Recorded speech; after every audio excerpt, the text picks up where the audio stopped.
बिस्मिल्लाहिर्रहमानिर्रहीम। अस्सलामुअलैकुम। Cooking with मोहनी के साथ मैं हूँ मोहनी अरशद। अल्लाह ताला आप सबका हामी और नासिर हो। खुशबू ऐसी कि आपको महसूस हो कि आप घर में नहीं बल्कि स्टीम रोस्ट की दुकान पे खड़े हैं।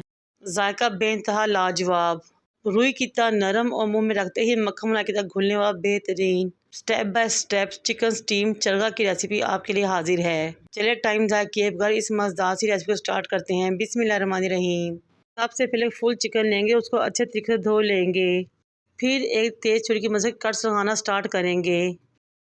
हमने हड्डियों तक डीप कट्स लगाने हैं ताकि मसाला अंदर तक रच जाए, बहुत अच्छे तरीके से गल जाए, सॉफ्ट हो जाए। लेग्स पे भी हमने 3 से 4 कट्स लगाने हैं, दोनों तरफ आगे और पीछे। कट्स लगाते हुए इस बार ख्याल रखिए कि जॉइंट्स पे लाजमी कट लगे ताकि वहाँ से ना तो खून निकले और बहुत अच्छे तरीके से हमारा स्टीम रोस्ट रेडी हो। और बैक साइड पे भी हमने इसी तरह कट्स लगाने हैं जिस तरह के आगे लगाने हैं। अगर आपको कट्स लगाने नहीं आते तो बाज़ार से भी लगवा सकते हैं। ये देखिए जी, माशाल्लाह से तमाम चिकन पे आगे पीछे कट्स लग चुके हैं, सेम इस तरह जिस तरह के बाज़ार में लगते हैं।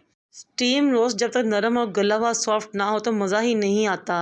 ये कट्स इसको जल्दी पकाने में और गलाने में बहुत अहम किरदार अदा करते हैं। अब एक बड़े बोल में इतना पानी लेंगे कि चिकन अच्छे तरीके से डूब जाए। फिर 1 टेबलस्पून नमक और 1/4 चौथाई कप सिरका शामिल करेंगे, मिक्स करेंगे और चिकन को इसमें अच्छे तरीके से डिप कर देंगे 1 घंटे के लिए ताकि सिरका और नमक दोनों मिलकर चिकन को सॉफ्ट कर दें, इसके खून की स्मेल ख़त्म हो जाए, नमक अंदर तक चल जाए और मज़ेदार सा सॉल्टी सा चिकन रेडी हो। 1 घंटा भगोने के बाद मैंने उसको निकाला, एक टोकरी में रखा ताकि अच्छे तरीके से स्टेन हो जाए और तमाम पानी निकल जाए। कम से कम आधे घंटे के लिए हमने इसको स्टेन करना है। सिरके और नमक वाले पानी में डालने से चिकन वाइट हो जाता है। अब ऑयल को हम मीडियम टू लो फ्लेम पे गरम करेंगे। चिकन को इसमें डाल देंगे ताकि ये अच्छे तरीके से फ्राई हो सके। हमने 5 से 6 मिनट एक साइड से फ्राई करना है और 5 से 6 मिनट दूसरी साइड से फ्राई करना है। हमने चिकन को बादामी रंग देना है, बहुत ज़्यादा डार्क नहीं करना वरना चिकन हार्ड हो जाएगा, उसका तमाम पानी ड्राई हो जाएगा। बस हमने इसको इतना ही फ्राई करना है जितना कि नज़र आ रहा है। इससे बहुत ही सॉफ्ट और जूसी चिकन बनता है क्योंकि इसका मॉइस्चर इसके अंदर ही लॉक हो जाता है। चिकन बहुत ज़बरदस्त तरीके से फ्राई हो चुका है। अब हम इसकी मैरिनेशन रेडी करते हैं। एक बाउल में 1 टेबलस्पून नमक लेंगे। पहले भी हम चिकन को नमक वाले पानी में डिप कर चुके हैं, इसलिए नमक का इस्तेमाल बहुत ध्यान से करना है। 1 tablespoon red chilli powder, 1/2 tablespoon काली मिर्च पाउडर, 1 टीस्पून हल्दी पाउडर, 1 टेबलस्पून धनिया पाउडर, 1 टेबलस्पून ही साबुत ज़ीरा, 1 टीस्पून अदरक पाउडर और 1 टीस्पून लहसुन पाउडर का इस्तेमाल करना है। खूबसूरत से कलर के लिए थोड़ा सा येलो फूड कलर इस्तेमाल करें, लेकिन अगर आप चाहें तो स्किप भी कर सकते हैं, लेकिन इससे बहुत ज़बरदस्त कलर आता है। 2 टेबलस्पून रेड चिली सॉस और 2 टेबलस्पून हमने इसमें सोया सॉस का शामिल करना है। अब एक अंडा लेंगे, तोड़ेंगे और इसमें शामिल कर देंगे। 2 टेबलस्पून इसमें कॉर्नफ्लावर के शामिल करेंगे। अब इन तमाम चीज़ों को अच्छे तरीके से मिक्स कर लेंगे, वेल कंबाइन कर लेंगे। अंडे का इस्तेमाल इसके जायके को बहुत ही ज़बरदस्त कर देता है और कॉर्नफ्लावर के इस्तेमाल से इसकी कोटिंग बहुत ही ज़बरदस्त होती है। हमारी बहुत ही ज़बरदस्त सी मैरिनेशन रेडी हो चुकी है।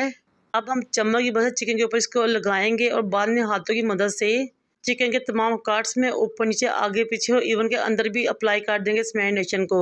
हमने मैरिनेशन को बहुत अच्छे तरीके से अप्लाई करना है ताकि कोई भी पोर्शन या जगह छोड़ने ना पाए। ये बेहतरीन और परफेक्ट मैरिनेशन है एक चिकन चरगे के लिए। ना तो ये बचेगी ना ही कम पड़ेगी। इस स्टेज में मेरी आपसे रिक्वेस्ट है कि अगर मेरी वीडियो आपको अच्छी लगे तो मेरे चैनल को लाइक करें, शेयर करें, सब्सक्राइब करें और बेल आइकन को टच करें ताकि मेरी तमाम वीडियोस आप तक पहुंच सकें। कोटिंग करने के बाद चिकन को कम से कम 1 घंटे के लिए हमने रखना है ताकि तमाम मैरिनेशन अच्छे तरीके से सेट हो जाए। फिर एक फॉइल शीट लेंगे, उसके ऊपर क्रॉस में 2 बटर पेपर रखेंगे। चिकन को इसके ऊपर रखेंगे, तमाम मसाला भी इसके ऊपर लगा देंगे ताकि कोई चीज़ भी वेस्ट ना हो। फिर अच्छे तरीके से तमाम चीज़ों को फोल्ड करेंगे, बटर पेपर को भी और फॉइल शीट को भी। तो अगेन एक फॉइल शीट लेंगे और दूसरे रुख से रखेंगे और वो चिकन जिसको हमने पहले फॉइल शीट में लपेटा था उल्टा करके इसके ऊपर रखेंगे और इसको अच्छे तरीके से पैक कर देंगे, सील कर देंगे। इस तरह पैक करने से इसकी टांगों को बांधने की जरूरत भी नहीं पड़ती। ये इस तरह ही हर चीज़ पैक हो जाती है, क्लोज हो जाती है। अब चिकन की बैक साइड ऊपर है, एक नोक वाली छुरी लेंगे और 4 से 5 जगह नोक वाली छुरी से इसमें सुराख कर देंगे, फॉइल शीट पे भी और बटर पेपर पे भी, ताकि स्टीम रोस्ट के दौरान जो एक्स्ट्रा पानी है वो निकल जाए और चिकन के मसाले को ख़राब ना करे। अब किसी बड़े बर्तन में पानी डालेंगे, 2 से 3 गिलास। स्टीमर जारी रखेंगे और सुराखों वाली साइड को नीचे करते हुए इसमें चिकन को रख देंगे, कवर कर देंगे, किसी हैवी चीज़ को ऊपर रखेंगे ताकि स्टीम बाहर ना निकले। पहले तो फ्लेम को 5 मिनट के लिए तेज़ करेंगे, फिर उसके बाद 40 से 45 मिनट के लिए 2 इंच फ्लेम पे मैं चिकन को स्टीम होने दिया। ये देखिए माशाल्लाह बहुत ही शानदार चिकन स्टीम चगा रेडी हो चुका है। बहुत ही सॉफ्ट, जूसी और मुंह में घुलने वाला मखमलाई की तरह। ये इतना नरम हो चुका था कि मैंने इसको सर्विंग डिश में रखा ही नहीं कि ये टूट ना जाए। इतना ही सॉफ्ट और मज़ा रेडी हुआ था कि हाथ लगाते ही टूट रहा था, इसलिए मैंने इसे एज इट इज़ ही सर्व कर दिया। ये देखिए ना तो इसमें कोई खून है ना ही कोई स्मेल है। माशाल्लाह अंदर तक गला हुआ है, सॉफ्ट है, जूसी है। टेस्ट का तो आप ना ही पूछें। यकीन कि आप बनाएंगे तो आपकी तारीफ़ों के अंबार लग जाएंगे। मुझे और मेरे वालिदैन को दुआ में याद रखें। अल्लाह हाफिज़।